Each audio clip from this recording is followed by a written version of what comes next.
In the winter of 1945, somewhere beneath the cold, black waters of the North Atlantic, 65 men vanished without a single distress signal, without a final radio transmission, and without a trace visible to the world above. No wreckage drifted to the surface. No survivors clung to lifeboats in the gray Atlantic swells. The German Navy, the Kriegsmarine, simply marked U-869 as lost and moved on, because in the final, desperate months of the Second World War, submarines were disappearing so fast that the death of another crew barely registered as more than a clerical notation in a ledger already soaked in tragedy. For nearly half a century, the sea kept its secret perfectly. Then, in 1991, two recreational scuba divers, not naval historians, not government researchers, not military archaeologists, stumbled onto something on the ocean floor 60 miles off the coast of New Jersey that should not have been there. A massive steel wreck, heavily damaged. Clearly a submarine. Clearly German. And according to every official record that existed in any archive in any country on Earth, there was absolutely no German U-boat that should have been resting in those waters. What followed was one of the most haunting, confounding, and forensically complex underwater mysteries in the entire history of the Second World War. Because when investigators, historians, and divers finally began to piece together the identity of this lost submarine cross-referencing naval records, decoding wartime communications, and descending into the wreck itself, what they discovered didn't just solve a mystery, it shattered the official story entirely. The submarine had not sunk where Germany said it sank. It had not been killed by the enemy forces the Kriegsmarine believed had destroyed it. And the 65 men sealed inside its steel hull had died in circumstances that no one had anticipated. No one had recorded, and no one, for decades, had even thought to question. Who were they? Where were they going? And how, in the most heavily monitored stretch of ocean in wartime history, did an entire submarine simply cease to exist and remain hidden for 60 years? To understand the mystery of U-869, you must first understand the world that built her, launched her, and ultimately consumed her, because by late 1944, the world of the German U-boat arm was not the terrifying dominant force it had been just a few years earlier. It was a world in collapse. A world where young men were being sent to sea in steel cylinders they privately understood to be coffins. Where survival rates had plummeted so catastrophically that co-experienced submariners began referring to the Atlantic not with the aggressive pride of earlier war years, but with a quiet, resigned dread that they rarely committed to letters home. U-869 was a Type IXC-40 submarine, one of the larger, longer-range ocean-going boats that the Kriegsmarine relied upon for extended Atlantic and mid-ocean patrols. She measured 252 feet in length and displaced roughly 1,120 tons when surfaced.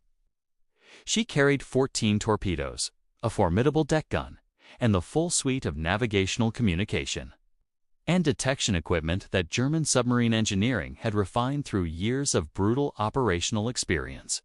She was not a coastal patrol vessel or a small inshore boat.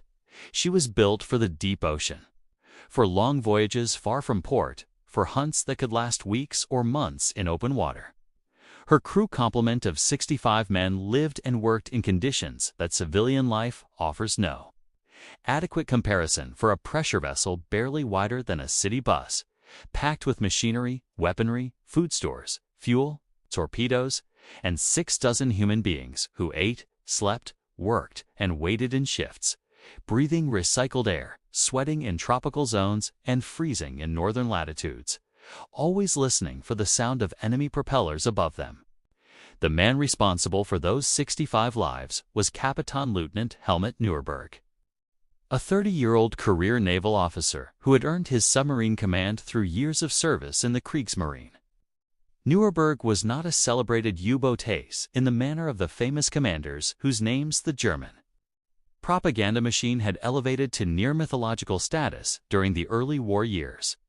He was something arguably more representative of the U-boat arm by 1944, a competent, professionally trained officer given Command of a powerful submarine at a moment in the war when competence and professional training were no longer sufficient guarantees of survival.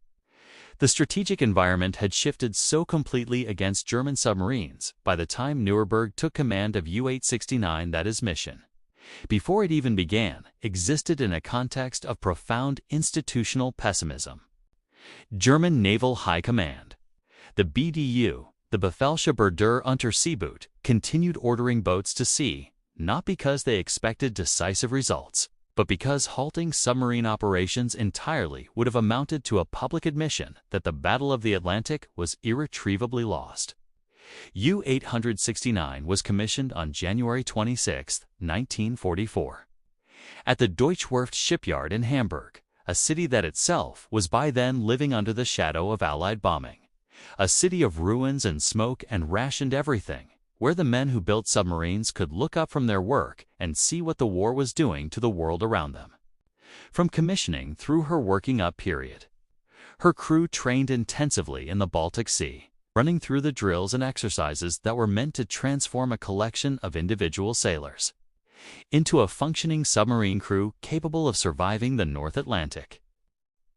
For the younger men aboard, and there were many, teenagers and men barely into their 20s who had never seen deep ocean, this training period represented their entire experience of submarine warfare before the real thing began. She departed Kiel in late 1944, beginning the long, dangerous transit from German-controlled waters through the heavily patrolled waters between Britain and occupied Europe and out into the open Atlantic. This transit alone, even before reaching an operational patrol area, had become one of the most lethal phases of any U-boat voyage by 1944.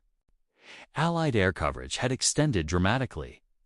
Anti-submarine warfare techniques had become devastatingly effective, and the combination of radar-equipped aircraft, coordinated convoy escort groups, and signals intelligence derived from broken German naval codes meant that the Atlantic was no longer the hunting ground it had been in 1940 and 1941.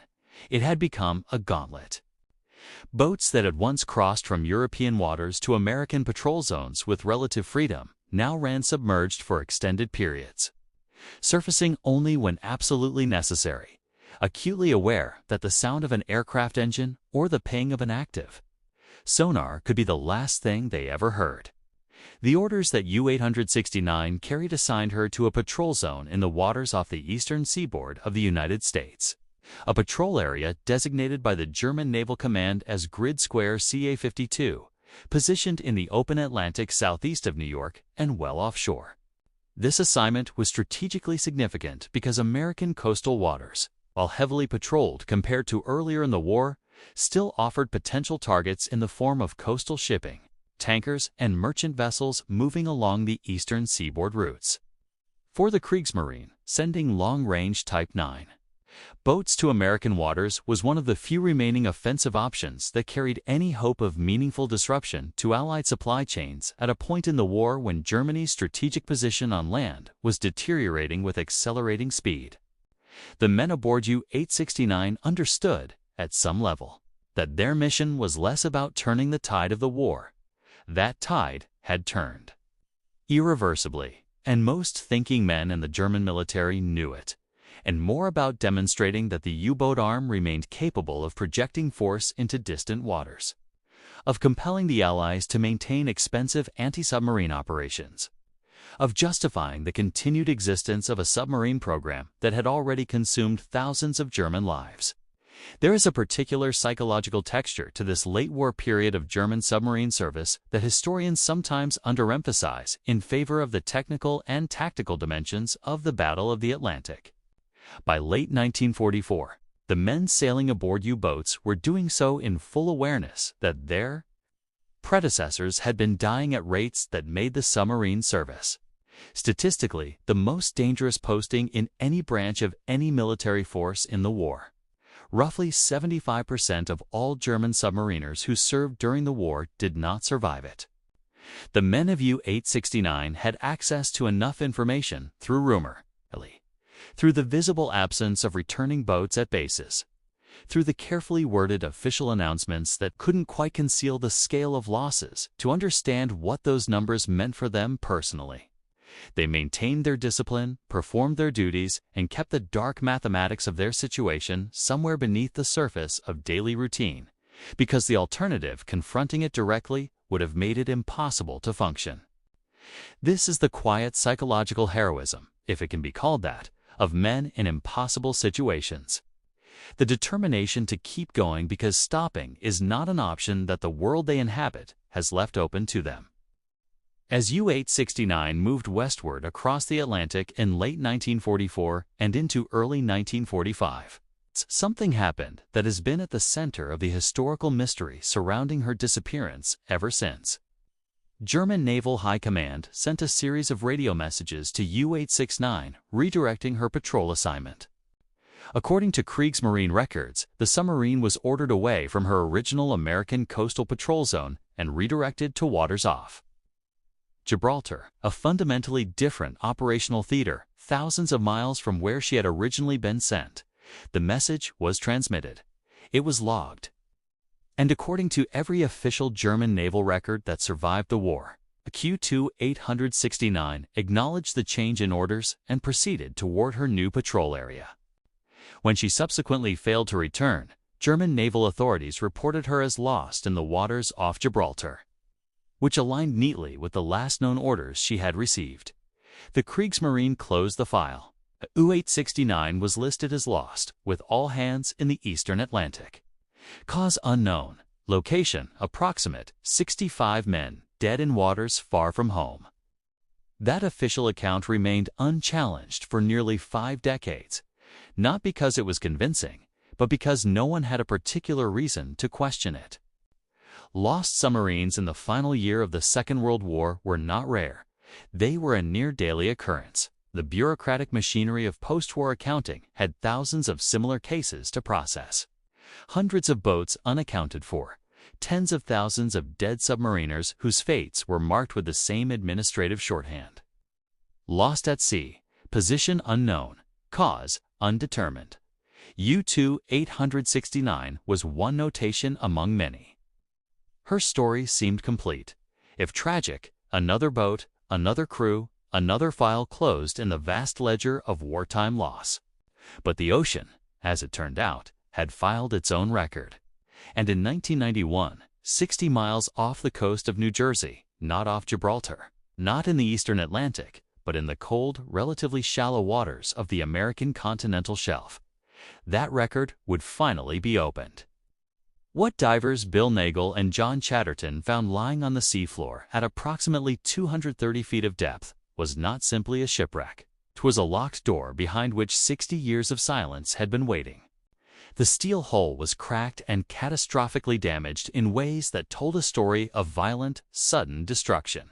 The conning tower, the pressure hull, the torpedo room, all preserved by the cold Atlantic water, in enough detail that the submarine's identity, her fate, and the circumstances of her final hours might, with enough investigation, finally be readable. The questions that wreck raised were not merely historical curiosities. They struck at the fundamental reliability of wartime records, at the question of what the men aboard U-869 knew about where they were going and what they were doing, and at the deeper human mystery of 65 individuals who left port in the autumn of a losing war, crossed an ocean, and arrived at a place that no official document had ever placed them, arriving there to die in circumstances that would take 60 years and the courage of civilian divers to begin to understand. The sea had kept them hidden, but it had kept them intact. And their story, the real story, not the administrative notation that passed for one, was only beginning to surface.